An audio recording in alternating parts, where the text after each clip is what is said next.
केंद्र में एनडीए सरकार बनने के बाद लगातार नेता प्रतिपक्ष तेजस्वी यादव के द्वारा एनडीए पर हमला जारी है। ऐसे में अब जेडीयू प्रवक्ता अंजुम आरा ने तेजस्वी यादव एवं राजद से राज्यसभा सांसद मनोज झा पर बड़ा सवाल खड़ा किया है। इस पूरे मामले को लेकर के क्या कुछ कह रही हैं जेडीयू की प्रवक्ता अंजुम आरा, आइए सुनाते हैं। लगातार बयान टिप्पणियां आ रही हैं।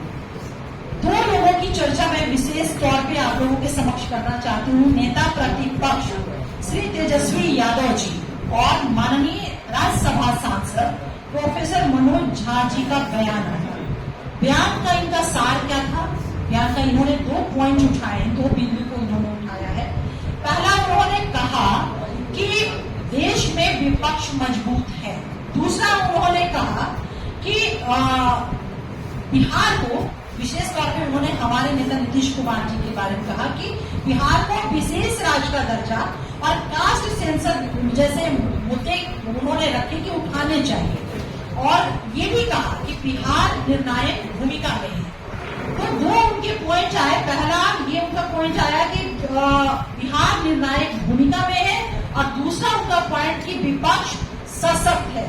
तो इन 2 पॉइंट जो उन्होंने बिंदु रखे, उन बिंदुओं में मैं आपसे चर्चा करूंगी और मैं पोल खोलूंगी कि जब ये बिहार निर्णायक भूमिका में रहा था कभी केंद्र में यूपीए की सरकार में, तब इन्होंने क्या किया था। तो उसी मैं पोल आप लोगों के समक्ष रखना चाहती हूँ।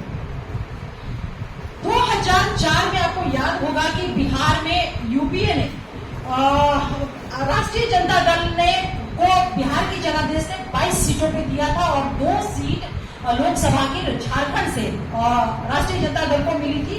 तो टोटल 24 सीटें 2004 में राष्ट्रीय जनता दल को मिली थी, और यूपीए को 218 और 59 सीट सीपीआई जिसको लेफ्ट कहते हैं, कुल मिलाकर के 277 सीटें हुई थी, जिसमें राष्ट्रीय जनता दल का 24 सीट था।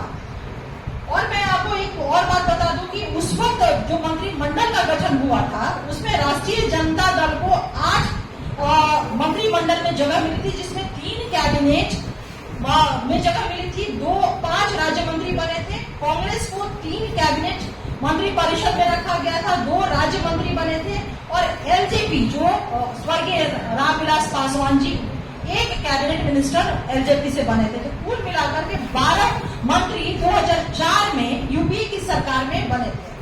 जब 12 मंत्री बने थे, तब उस वक्त राष्ट्रीय जनता दल के नेता आदरणीय लालू प्रसाद यादव जी ने तो विशेष राज्य के दर्जे की मांग सेंट्रल से नहीं की थी। तब उस दौरान उनको इस बात का ज्ञान नहीं आया था कि बिहार को विशेष राज्य के दर्जा मिले या फिर कास्ट सेंसस हो। 2024 में अब उनका कहना है कि 2024 में बिहार निर्णायक भूमिका में है सेंट्रल की गवर्नमेंट को लेकर के। ये तो विमर्श का विषय है, क्योंकि हम सभी जानते हैं कि डेमोक्रेसी में, लोकतंत्र में निर्णायक भूमिका मजबूत होना या कमजोर होना इस संख्या बल के आधार पर है।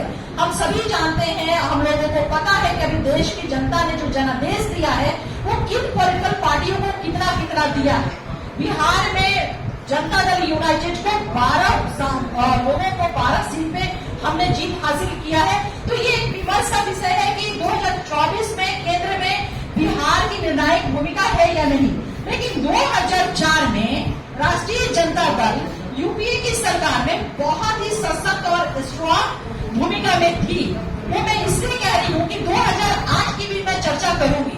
2008 में आपको याद होगा कि जब लेफ्ट ने यूपीए से अपना समर्थन वापस ले लिया था और यूपीए की सरकार गिर गई थी, और किसी तरह से भी जोड़ तोड़ कर करके, आप लोग को याद होगा कि उस टाइम कैश फॉर वोट जैसा तांडव हुआ था संसद के अंदर में, कैश फॉर वोट। उस टाइम भी जोड़ तोड़ कर करके किसी तरह से यूपीए ने सरकार बनाया था, वो भी किसी स्थिति में जब 11 सांसद, बहुमत कितने मिले थे सदन में? 268 और 272 का भी आंकड़ा यूपीए नहीं पूरा कर पाई थी। 268 उसको मैंडेट मिले थे, बहुमत मिले थे संसद के अंदर, और वो भी सरकार इसलिए बन पाया कि 11 सांसदों ने वोट नहीं दिया। जैसा कि आपने सुना कि अंजुम आड़ा ने कहा है कि जिस तरह लगातार तेजस्वी यादव और मनोज झा के द्वारा एनडीए सरकार पर हमला किया जा रहा है और कहा जा रहा है कि अब नीतीश कुमार जो हैं मुख्य भूमिका में हैं, तो उन्हें बिहार को विशेष राज्य की दर्जा सहित कई मुद्दों पर घेरने का प्रयास किया जा रहा है। तो ऐसे में उन्होंने सवाल उठाया है और कहा है कि तेजस्वी यादव और मनोज झा को ये बताना चाहिए कि जब केंद्र में यूपीए की सरकार थी और उनकी संख्या, सांसदों की संख्या भी अधिक थी, तो उन्होंने बिहार के लिए क्या कुछ किया था, इसे भी साफ करना चाहिए। अब देखना यह है कि जिस तरह से सत्ता व विपक्ष अब लगातार बयानबाजी कर रही है बिहार के विकास को लेकर के, तो इस बार का जो एनडीए की सरकार बनी है बिहार को क्या कुछ देती है। सहयोगी ऋतिक के साथ ज्ञानेंद्र वर्मा, दर्शन न्यूज, पटना।